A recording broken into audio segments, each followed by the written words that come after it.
So, Michael Chandler versus Charles Oliveira. This is going to be a very, very interesting and big fight to watch. Michael Chandler, who recently made his debut into the UFC, successfully as well, I might add, against Dan Hooker at UFC 257. So, this matchup between Charles Oliveira and Michael Chandler. So, I looked at Michael Chandler. I have to say that to begin with, I'm surprised I'd never heard of him before moving into before he made his transition and debut into the UFC, because he sounded like, to me anyway, he sounded like someone who I must have known about. But actually, I was taken aback by the fact that his fight against Dan Hooker at UFC 257 was his first UFC fight. I mean, that probably just is my fault. I wasn't paying too much attention to wasn't following the right news as I should have been in MMA. But from what I gather, he is actually one of the top 10 ranked lightweights in Bellator. And I think one of my last podcasts, I said that he had defended his title at least two or three times between 2011 and 2019 or 2020, but at least before he went to the UFC. So Michael Chandler is ranked at number 4 or number 3 in the UFC lightweight division. So, and I may be wrong when I say that. No, do not even write that down. That's not helpful. But anyway, looking at just to kind of gauge out of the fight, just what will happen in my prediction anyway. I'm just looking at the fighting stance. So look at Michael Chandler when he fought Ben Henderson back at Bellator 243, one of his last Bellator fights before he left Bellator and moved to the UFC. So it was a good fight. Chandler ended the fight within the first round. You know, he showed good stand up and was very smart with his energy. He didn't go in there just throwing everything he had into the fight, just with counter strikes, leg kicks here and there, and just attacking his opponent quickly. You know, he was smart with his energy. He didn't go in for an attack straight away. He was calculating how he would attack his opponent, waiting for the right time before he would attack and strike. And his record, he has currently 22 wins and 5 losses. Yeah, and he currently stands at ranking number 4 in the lightweight division. So, and also to add to his resume, when he moved to the UFC, his debut fight in the UFC at UFC 257 against Dan Hooker, he successfully won that fight. Also, Charles Oliveira, looking at one of his past fights, his most recent fight against Tony Ferguson at UFC 256. So one thing I did notice in the fight is that he's very good with takedowns. Now, they say that you're only as good as your last fight, whether you won or you lost, but I do know that that's in MMA. Most athletes, they'll have their weaknesses and their strengths. They'll be good at takedowns, they'll be good at their ground games, will be good, their striking game will be good, then their stand-up will be really good. But of course, when they're going to fight a particular fighter because they want a title shot or a money fight, they're going to have to go back to the drawing board and look at their opponent, you know, their opponent's weaknesses, their strengths, and just to have a good idea about the sort of person they're going to be dealing with there in the octagon, and you know, the sort of fighting stance they're going to use that's going to be best suited to them. They'll give them the best advantage in that fight, because of course, in any fight, in any competition, you want to win. Shit. Sorry guys, just had to adjust again on my audio interface there. So any fight, any competition in terms of MMA, the fighters want to have the advantage as much as possible so they can win, because that's the end game, that is the end goal in MMA. You want to win the fight. Winning solves everything, as I heard from one podcast. I can't put my finger on it, but yeah, winning solves everything, and that makes sense, not just in MMA but elsewhere in life. So yeah, I did notice that Charles Oliveira, his takedowns are very good.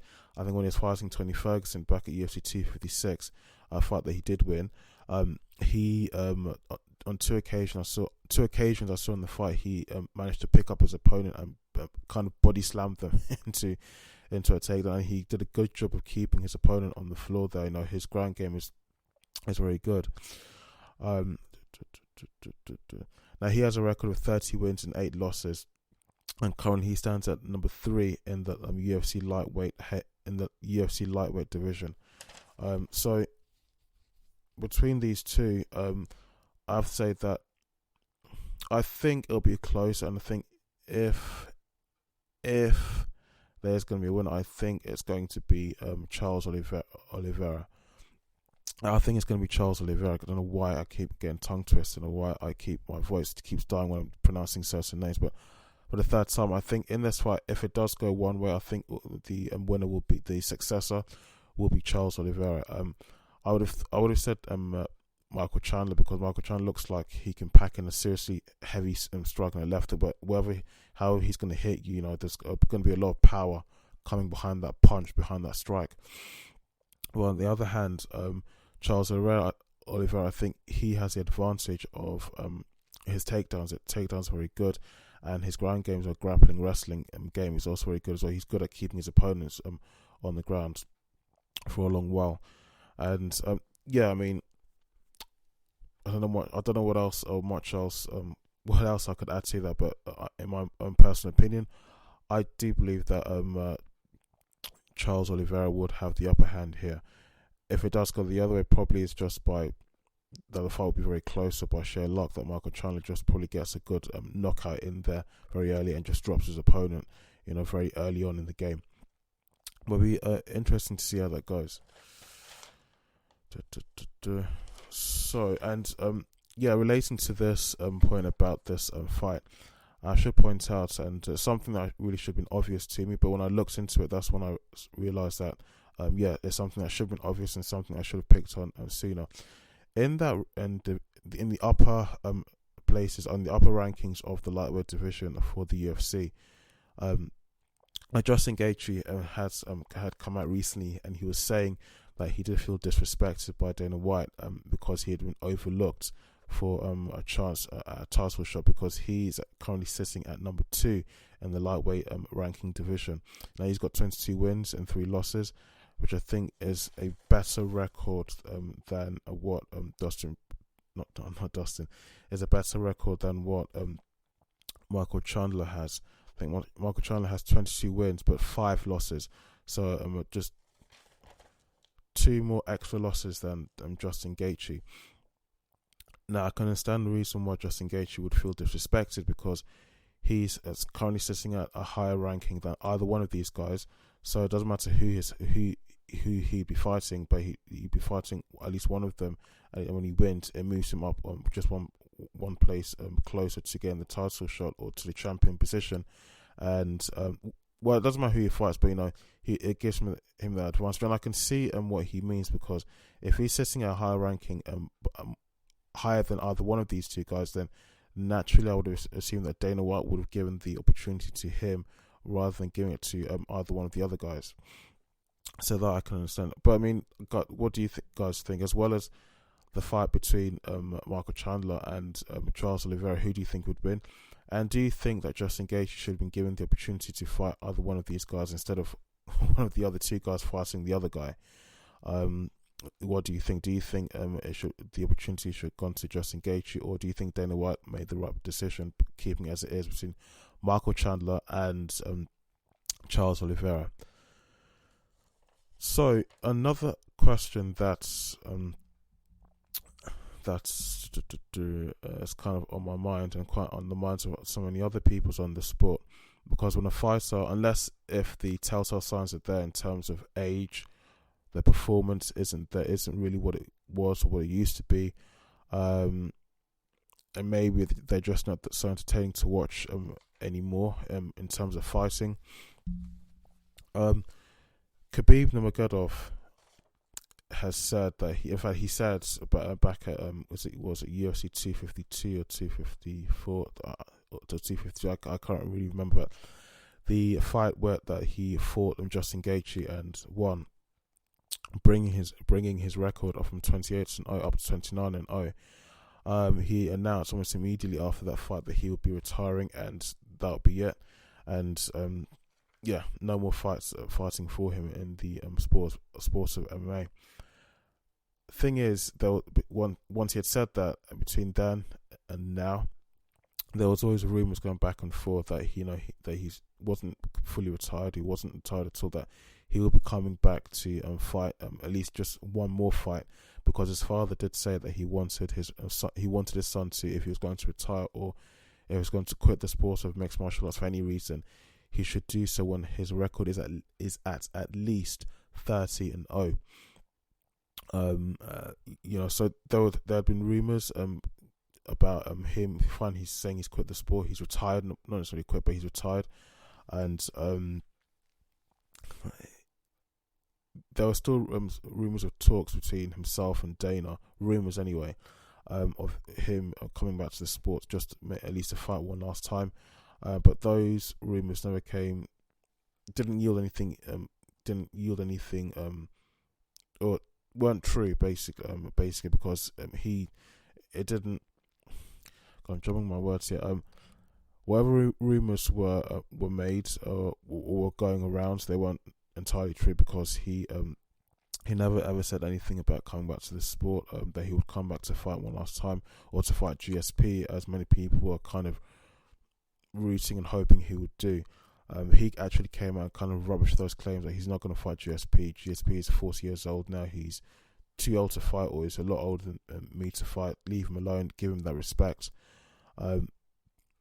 But now, even though it's officially been said that he has retired, because now he's vacated the belt for the lightweight division in the UFC, which is the reason why now we're having this the fight between Michael Chandler and Charles Oliveira. That's the reason why that can go ahead, and it's officially going to happen, because the person holding the championship belt has vacated it now. But regardless of that being said, will he actually stay retired? Because Khabib's only 32 years old, even though he's married with his own family, and he has said, not just by himself, but also through other people he's close to, Alvaro Mendez, one of the coaches at American Kickboxing Academy over in California, aka, he even said himself that if Khabib was going to come back to this sport, it would have to be like a collective family decision, especially between himself and his mother. His mother really would have to have the final say on the whole matter. So it's not like a simple decision that he would have to make himself, but culturally it's something that you have to consult all members of your background and your family before you can go ahead and make up your mind. But I mean, he's only 30 years old. He's got a record of 29-0, although his father did want him to have a record of 30-0. And this guy, he is. He's a pound for pound number one in the UFC. He's world champion. He's defended his title several times, and he's won the biggest fight in the UFC history. So, looking at all these bullet points that I've outlined here, you can say that, in terms of mixed martial arts, especially in the biggest mixed martial arts promoting fighting organization in the world that we have currently, the UFC, you can kind of say for this athlete, they've done it all. So if there's anything that they're going to be pursuing, anything they're going to be pursuing further, it's just going to be the financial gain, money, because all the achievements, being world champion, holding a title and defending that title on multiple occasions, generating a lot of drawing in and generating a lot of pay-per-views for a particular fighting event. They've done that. He's a legendary name in the sport. He's a huge name in the sport. Everybody knows his name around the world, especially in the US and in Russia, where he's from. So he's done it also. Like some of his other teammates were saying, other teammates who are close to him, they were saying, what else is he going to do? I mean, he's all the achievements that any mixed martial artist in his shoes would like to achieve, the dream, basically, he's done it.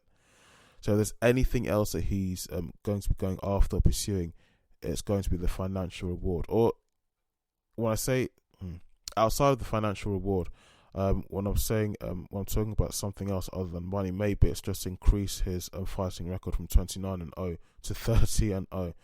30 wins and absolutely no losses at all. And that is something that his father would have wanted, and I'm sure his mother is aware of that also. But again, it's what he wants, what she wants, and what the rest of his family wants. Because again, culturally where he comes from, it's not a simple decision you can make on your own. It's something you got to consult your family and your background. You've got to consult other members of your family and background to discuss about, to talk about before you can go ahead and make up your mind. So for me personally, I don't think he's. I can say personally, but this is my own opinion, and in future things may change, things may not change. I don't think he's going to stay retired. He's only 32 years old. He's still young, and even the next 3 or 4 years he's going to be 35, 36, even 37. And that age, even though in sports standards, in mixed martial arts standards, that is when you reach your late 30s, early 40s, because that's considered old, but not too old. You can still compete in the sport, and still, you can still win. Gloria Teixeira is a good example, because he's about 41 or 42 years old, but he can still compete in the sport. And for someone like Khabib, he's such a good fighter, especially he's such a good wrestler. Many people, even I'm of the same opinion, that if he were to retire, stay away from the sport for 2 or 3 years, if he were to come back, he would still perform and do really, really well. And a lot of people still including myself, a lot of people still want to see him fight. A lot of people will still be very eager to see him fight. See him back in the octagon there doing what he does best. So he'll still be very exciting to watch.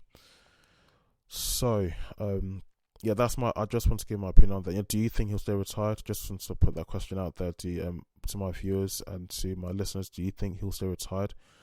What do you guys think? So, of course, the other obvious thing that I haven't mentioned is UFC 260 is going to be taking place this weekend. And so I'll start looking at the main card, starting from the bottom and working my way up. So first up is Jamie Mullarkey from Australia and Karma Worthy fighting in the lightweight division. Shit. My throat a little bit.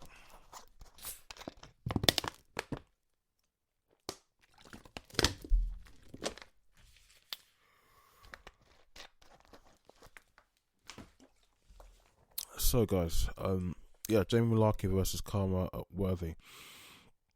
Jamie Mullarkey is an Australian mixed martial artist who I've never heard of, only up until now. In fact, Karma Worthy is someone who I've never heard of either, but looking on the internet, there seems to be more information about Karma Worthy than this does seem to be about Jamie Mullarkey. I'm not sure if that means anything, but I'm assuming that Karma Worthy may be a bit better well known than Jamie Mullarkey will be. So Mullarkey has so far fought 16 fights, has had 12 wins and 4 losses. So far the fights he's had in the UFC, he has unfortunately lost them since joining the UFC. And so I looked at his past fights just to get a good idea of what his performance is like, what his fighting style is like. So when he fought a guy called Faiz Zayn back at UFC Fight Night 180, he lost, but his stand-up did seem pretty good, and his ground game didn't seem too bad either. Now on the other side, on the flip side, Karma Worthy, when he fought Otman Azaitar at UFC Vegas 10, I don't know what the word is I can use, the terminology I can use to describe two people in the octagon that are just, it's like the beginning of a fight. Not that you both agree, but they're not, when the bell goes and the fight starts, they're not actually going for each other, really gunning for it, really getting into it. They're kind of like, I'm not sure the terminology to use, but two people are pacing kind of backwards and forwards, just trying to calculating, just thinking, and just strategically planning how they're going to attack the other opponent. I'm not sure of the terminology to use it. Maybe it's what I do know, but I can't think of it off the top of my head. So in that fight, when Worthy fought Ottoman, Osman did land some heavy punches there, heavy left hand, and then heavy right hand, and just finished finished worthy off with counter strikes. Now his other fight against Luis Pena at UFC Vegas 4, his stand up was good, and he did seem to have, well, in that particular fight, he did seem to have like a long reach, and he did defend himself quite well on the takedowns. Now, out of these two, who do I think would win? Probably, and again, I say this as a novice, I think maybe Worthy would win. I think it might be close. Could be close. Because both sides do have pretty good ground game. Probably more so Worthy more than Malarkey, but wait and see what happens. And basically, of course, in this sport, as I've heard before, 2 plus 2 never equals 4. It just doesn't work that way in mixed martial arts ever. So it'll be an interesting fight to watch. Let's see how it goes. I think it'll be close, but I think if it does go one way, I think Karma Worthy will win. And moving up still, we have Sean O'Malley versus Thomas Almeida. Now, Sean O'Malley, I will know who he is because of his nicely coloured hair. Now, they're going to be fighting in the bantamweight division, and looking at Sean O'Malley in his last fight, UFC 252, against Marlon Vera, and looking at O'Malley's record, he was coming off a really long winning streak there.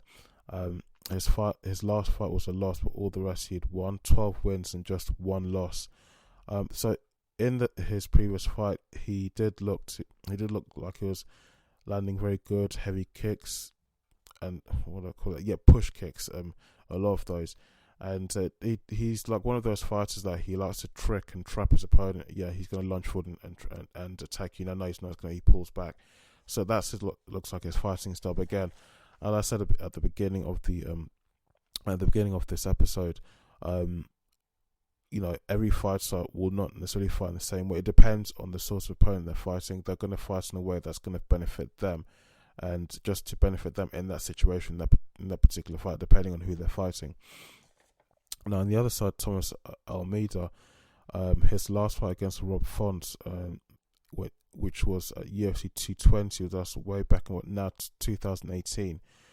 So, but looking at his record, Almeida has 22 wins and 4 losses, and looking at his past fight, stand-up looked good. He can dish out some good leg kicks, and his striking is good as well. And he seemed like he knows how to move quite well, in such a way that you avoid being hit, almost like how Stephen Wonderboy moves in his fight in was it UFC Vegas 17. He moved really well and he managed to avoid getting hit. So that's his fighting style. But out of these two, I think it's gonna be close. I mean, looking at their last fights of each fighter, I didn't see too much of a ground game as such, unless it came from the other person when they took them down in the takedown. Who do I think would win? I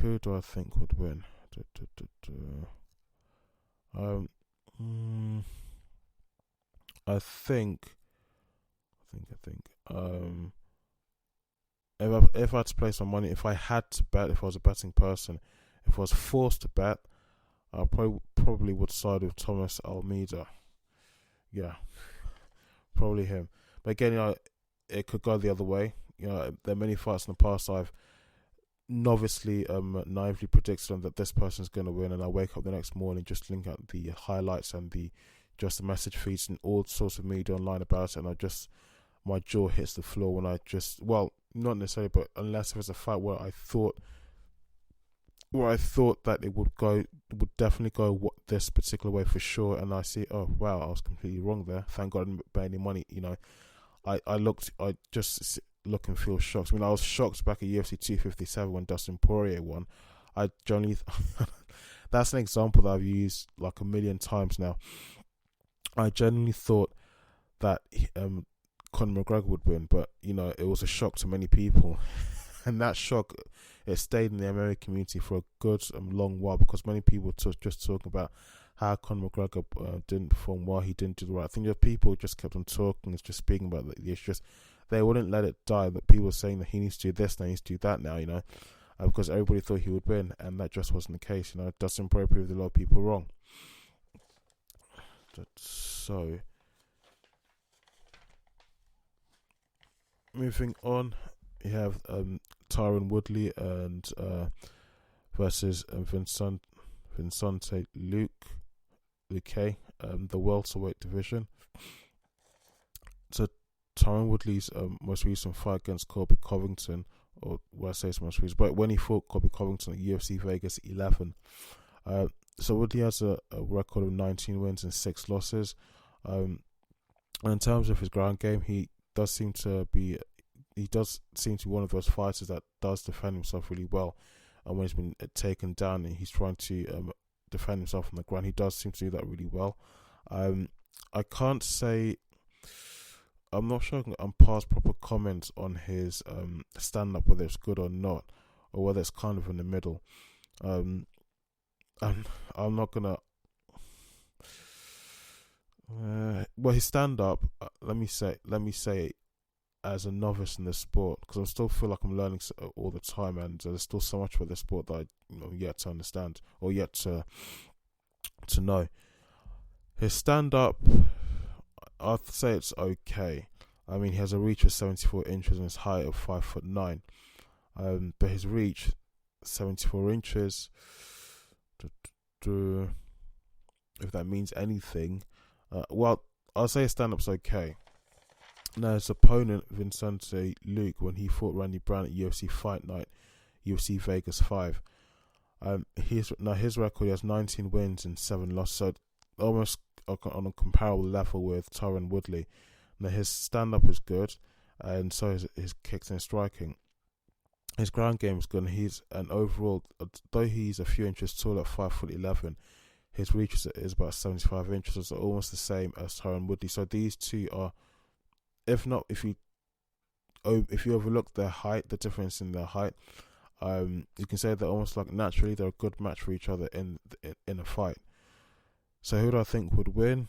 I think outside of Vincente Luque, if I'm pronouncing that correctly. In this case, I'd probably side with Vincent. Moving on still.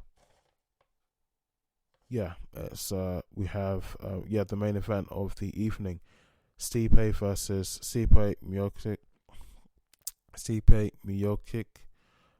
I'm just going to say Stipe versus Francis Ngannou, the heavyweight division.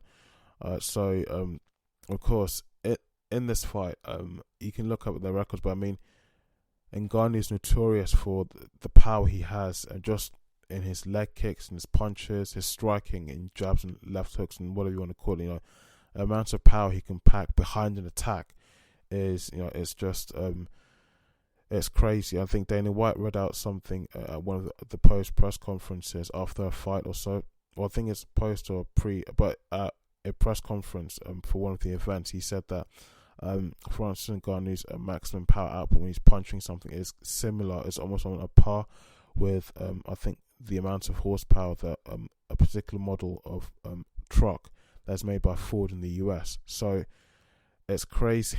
It's crazy the amount of power this guy can pack behind an attack, whether it's a strike or a leg kick, a head kick, or a jab or a hook, left hook or right hook. Now, looking at Stipe, looking at his last fight at UFC 252 against Daniel Cormier, his stand-up was good. He seems to absorb and deal with shots quite well. He doesn't gas out so easily, and this I should have pointed out, this will be a rematch between him and Francis Ngannou since they had their first fight at UFC 220. So I mean, for me, just there was a fight that Francis Ngannou had against against Kozenstruik. So, oh wow, there was a fight he had against Jair Zeno Kozenstruik, whereby I think just in was it the first or second round, I think there was just one left hook, just a particular punch that Ngannou managed to land on his opponent, and it was just at that point he was dropped. Rosenstruck was dropped, and Ngannou just moved into just to finish the fight. Now, Ngannou's stand-up is very good. He has a long reach when throwing punches, and those, as I made a note here, those long-reaching punches are made even worse when they're being used in a counter-strike, because again, as I said before, this guy is known for the amount of power he can pack in behind an attack, whether it's a leg kick, a punch, a strike, or a jab, or a left or right hook. So, does Stipe stand a chance with Francis Ngannou? I don't think so. I mean, can I say this? You know, I keep saying it's no. Can I say this? I think Stipe may have to worry about when even though I did make a point that he doesn't kind of absorb attacks and strikes and jabs quite well. I think he will have to think about how he may have to kind of dodge or move out of the way when Ngannou does launch an attack with his fists on Stipe, because again, Ngannou is known for just amounts of power he can pack behind a counter strike, or a leg kick, or a jab, or a left or right hook, because he's that strong, that powerful. And there's some videos online in the gym where he's trained, and it just shows some clips of he's taking some of his other teammates that he trains with, teammates or friends, and I think it shows some video of them just punching him in the stomach, and they're punching him really hard with all their might, but he's just not feeling that. He's not even feeling it. So I think he's just laughing because maybe it just tickles. But that's just testament to how strong this guy is, and how much just how much damage he can do, and to the point, how much damage he can potentially take without gassing out. So I think if this were to go one way, if I had to bet, I would say Francis Ngannou would win. I think it would just be by sheer luck that Stipe would win. But if I really don't have anything against Stipe at all. But if I was a betting man, if I had to bet, I would place my money on Francis Ngannou. We're just looking at how he fights and how powerful he is. And just the sort of damage he did to Jairzinho, Rozenstruik at the last fight that he had with Rozenstruik. Even Joe Rogan was saying it on the commentary there, cage side. It's just people, don't fully understand how powerful Francis Ngannou is when it comes to his striking capability and his punches. He's deadly. So, but again, in MMA, mixed martial arts, 2 + 2 never equals 4, and it's never as straightforward as I would like it to be, because there's lots of things I've learned about the sport, that when something bad happens or when something good happens, you think it's because of this reason, and you think it's going to be for this straightforward reason, and it rarely ever is the case. I mean, conversations I've had with people, especially people like Charlie, and I've disagreed with Charlie, but then I've gone away to actually think about what we were talking about, what we were arguing about the topic related. So maybe something like steroid use, or the way a fighter behaves in a fight, or elsewhere. When I think that actually this person is being stupid or silly, Charlie will point something else out to me and say, no, they're actually doing this because they have to deal with this, and it would have helped them in the cage. It would have helped them to perform better, to actually win the fight. Then I go away and think about it, and I realize, oh yeah, actually he may be right. Well, by the sort of straightforward approach that I would have normally taken, that probably wouldn't have been reasonable at all in the sort of context we're talking about when it comes to mixed martial arts. So again, I still have so much to learn about this sport, so I'm very careful with what I say. So guys, I think I'm gonna leave that rambling there, and yes, if you did enjoy the episode, if you did enjoy the podcast, please don't forget to leave a like, don't forget to subscribe. You can follow me on Instagram. My name's Ojiako1. Twitter, my name's Ojiako. On Facebook, though many people don't use Facebook anymore, but I still do. My name's Ojiako. You can listen to the podcast on Spotify, Google Podcasts, SoundCloud, Apple podcast that is coming soon. And yeah, guys, yes, I'm still going to be working on, and I still am working on other things, the intro music, just a new graphics card. Some people have reached out to me on Instagram and they've asked me whether I need help creating a graphics background. But I want to see if I can grow the channel, if I can grow the podcast slightly more first before I start to upgrade and change those things, even my equipment, because this is a condenser microphone. I'd like to get a short dynamic microphone. The sound quality is also better, and I don't have to speak so close to the microphone like I'm doing now. So yeah, guys, thank you for listening, and don't forget to subscribe and to leave a like if you enjoyed the video. Thanks.